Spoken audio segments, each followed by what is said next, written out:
did spook him because he's standing there, and then all of a sudden he starts sprinting down the hall. Now it's clear, at this point in the video, that he is alone down here, or at least he thinks he's alone down here.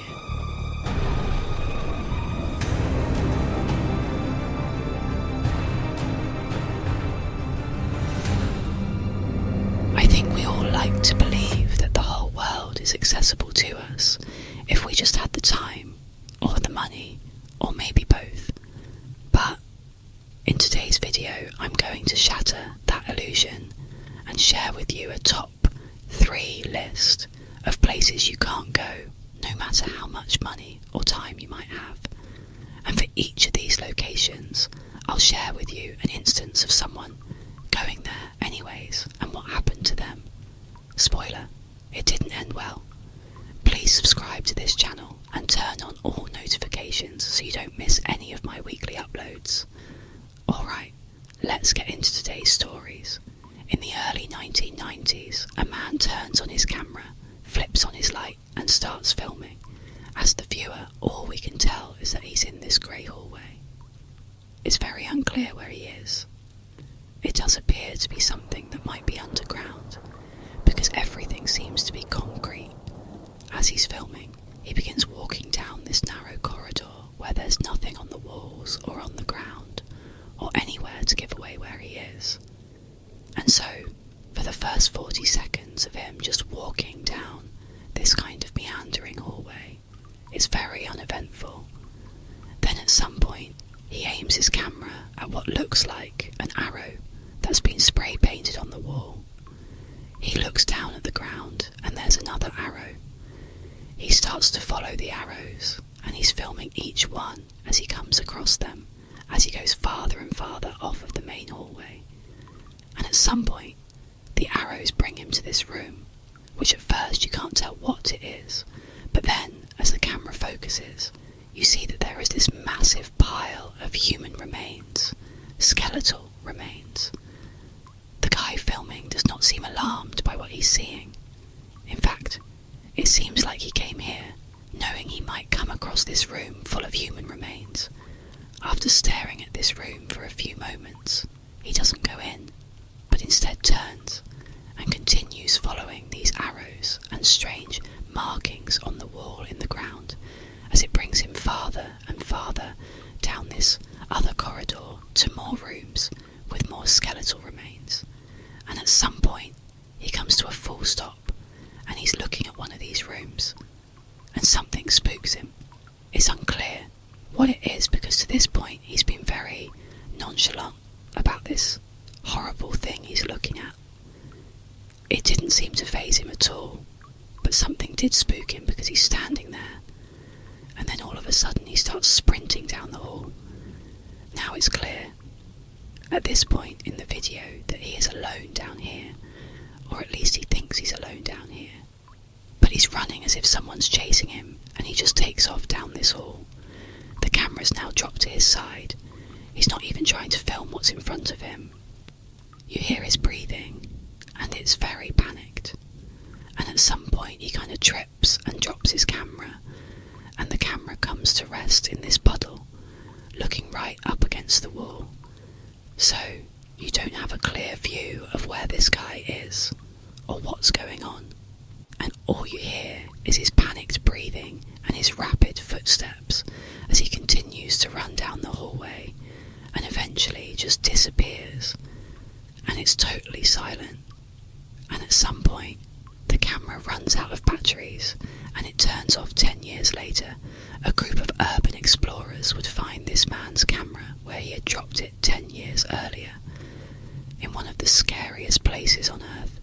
Hundreds of feet below the streets of Paris, France, lies one of the world's largest mass graves. It's known as the Paris Catacombs, and it's about 200 miles of intricate passageways that loop all over the city of Paris, where over 6 million people have been buried. The reason all these people were buried down there is because by the 17th century in Paris, the cemetery in the city were overflowing, and so the decision was made to move their bodies down underneath the streets of Paris into these tunnels that were built in the 13th century for mining, but had not been used in hundreds of years, and so they began packing in all these people to the tune of 6 million bodies before they ultimately stopped doing that. Starting in the late 1800s, the catacombs became sort of a popular tourist destination, but only a tiny section of the catacombs was made open to the public, meaning there are literally hundreds of miles of passageways in the catacombs that are totally sealed off to the public. No one goes in there, even though many people believe in these forbidden sections of the catacombs. There are entrances to additional levels of the catacombs that there could be as much as 400 miles of passageways in the catacombs just waiting to be explored. But no one's allowed to go in there, at least not legally. There is an entire community of people that are sneaking into the forbidden section of the catacombs by going through sewer drains and getting onto train tracks and sneaking into these little cracks in the side of the walls. I mean, it's incredibly dangerous. It involves wriggling your way into these 13th century tunnels that are unmapped, pitch black, and no one knows you're there. Not to mention you're surrounded by literally millions of dead people. Once people started figuring out how to sneak into the forbidden section of the catacombs, there's been countless stories of these urban explorers sneaking in, getting lost, and never coming out again, which is exactly what we think happened to the guy with the camera who saw the arrows and then ran away. His camera was located miles and miles into one of those forbidden sections in 2014. Kenny Veach was an avid long-distance hiker that spent lots of his time hiking around the Mojave Desert in search of caves and abandoned mine shafts to go check out. Sometimes he'd bring his girlfriend with him, but most of the time he was on his own and he would stay out for a couple of days at a time. Kenny was constantly on YouTube watching hiking videos and anything to do with the Mojave Desert, and Kenny was a regular commenter on all of those types of videos. In June of 2014, Kenny must have watched this video called Son of an Area 51 Technician because he had left this comment where he was telling the community that had watched this video that he had had a very strange thing happen to him when he was out hiking near Area 51. For those that don't know what Area 51 is, it's a highly confidential United States Air Force installation that's frequently looped into alien conspiracy theories. Kenny goes on to describe the strange event, and he said he found this cave entrance on the side of this mountain that was shaped like an uppercase M. As Kenny walks up to enter this M-shaped cave, he said his body started to vibrate and it stopped him in his tracks, and he said he didn't know what it was, but as he walked closer and closer, his body just continued to vibrate to the point where he said he just had to turn around and leave, that he knew something was wrong with this cave and he could not go inside, and so he said he turned around and he left. His comment got a lot of traction on this video and a lot of people jumped on and were like, well, I don't really believe you one, but if that is true, you gotta go back. You gotta go back there and explore it. You gotta document this, whatever this is. We want to know what it is. They were basically egging him on to go back and check it out. Kenny responded to his critics and said, I'm telling you the truth. I know what I saw. This cave was different. I go out in the desert all the time looking for caves and I go in them. That's what I do. This one was different and that's why I didn't go in it. But people just kept egging him on to go back and check it out and to film. It showed documentation of this thing. And so finally, he agrees. A couple of months later, Kenny goes back out to the Mojave Desert with his camera and he films himself looking for the MK, but he can't find it. So the video is kind of a bust. He still uploads it to YouTube and he tells everyone that he's going to go back out again. He knows where it is, he's fairly confident that he can get to it again, but he just needs to go out a third time to go look for it over the course of the next month. In comment section of that video, people are encouraging Kenny and saying, go out there, go find it. We're so excited. One commenter was not so encouraging. Their name was Lemmy Killmeister, and they wrote on his video, do not go to M Cave. If you go in, you won't be able to get out again. Kenny wrote back, what do you mean, and let me? Killmeister didn't respond and subsequently vanished from YouTube.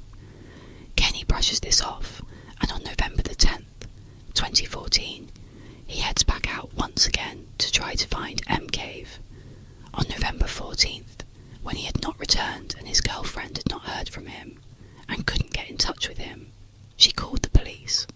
The police launched this massive search for Kenny. They knew roughly where he was going to be because he had documented it so aggressively on his YouTube channel, and so they searched in that area. And after about a week, they find his cell phone, and it was laying outside of an abandoned mine shaft. Now, immediately, searchers think, well, he must have fallen into this mine shaft that was almost a vertical mine shaft. He must have fallen in there to his death. So they get a camera, and they feed it down into this mine shaft, and there's no one in there. And very clearly, no one had been down this mine shaft in a very long time. Certainly not Kenny. There were no tracks around where his phone was located, so no animal tracks or people tracks, and the phone didn't have blood on it or scratches on it. It was just sitting there with no new information beyond the cell phone. They had nothing else to go on, and eventually the search was terminated. Kenny never turned up. He was just gone after that. While it's pretty easy for people to chalk up this whole M Cave thing as total nonsense, and that they believe all that happened is Kenny went out into the wilderness of the Mojave Desert and ultimately got lost and died. And that's fair. I do want to offer up one thing about his description of being near the cave. That first time he saw it, he described his body vibrating to the point where he couldn't go any further and he had to turn around and leave. The United States military uses these things called access denial systems around their highly classified installations. Anywhere where you cannot risk someone getting in, like a fence isn't good enough. They use these machines that fire beams at people that get too close. They're non-lethal, but it's like being thrust inside of a microwave. You feel hot and really uncomfortable, and you turn around and you get the heck out of there. The fact that Kenny was right near Area 51, a highly confidential area, regardless of alien conspiracies, is a known, highly confidential base, and he's discovering the strange cave entrance that doesn't look like other cave entrances, and he's walking up to it, describing basically what it feels like to be hit with an access denial system. It makes you wonder, did he discover some secret entrance to some secret base? Or is this a bunch of crap and he just got lost in the desert and died? We don't know. But what we do know is that his search for M Cave probably ended his life, and that's why you should never go looking for M Cave. As the sun began to set on August 18th, 2010, Ben McDaniel, who was 30 years old, walked onto the end of the pier, put on all of his diving equipment, and jumped in the water. He slowly descended 115 feet and came to a stop right in front of a very famous underwater sign. The sign very clearly tells anybody who sees it, do not go any farther unless you are absolutely certain this is the right thing for you to be doing. If you go farther, you're probably going to die like the 300 other people that have died doing this particular activity. He swam right past that sign and went 300 feet to the very famous underwater locked gate. Now, the only people that have keys to this are extremely experienced divers, and even they don't typically go into this area because it's so dangerous. Ben was not one of the very experienced divers that was given a key, but he still desperately wanted to get to the other side of the gate. So he's sitting there yanking on the gate, and he's getting himself kind of pushed inside halfway through the gate, and he can't quite get it open. And another diver saw him doing this and was actually concerned that Ben was going to get trapped on the gate itself and would just drown on the gate. And so this diver comes over and uses his key, and maybe against his better judgment, opened it, thinking that that was better than him getting stuck on the gate. Ben turns to look at him, gives him a nod, thank you, and he, on his own, swims into one of, if not the single, most dangerous underwater caves in the whole world. It's called Vortex Spring Cave. From the locked gate, this cave extends another 1,600 feet and goes down to a depth of 310 feet. The majority of this section of the cave is mapped, but there are sections that are not fully explored because they're so narrow, where you have to literally take off your gear, wriggle through a hole, pull your gear through and put it back on, all the while you're barely holding on to your mouthpiece. And so really, the full extent of this section of the cave is not known. While we don't know exactly what Ben did when he went through that gate and entered into this extremely dangerous cave, we do know that he didn't come out again. And after a couple of days, and no one had seen him, they launched this massive search for him. And they combed as much as they could have inside of that cave. But there were sections that they were just not prepared to go search. And so, he was never recovered. All they ever found were 2 of Ben's dive bottles. That's going to do it, guys. Let me know in the comments which of these 3 places you might actually want to go check out and why. I'll respond to all the early commenters, and I will pin the best overall comment at the top of the comment section. Also, if you enjoyed today's video and you haven't done this already, please subscribe and turn on all post notifications so you don't miss any of my weekly uploads. If you have a story suggestion, please submit it to our Discord server, linked below.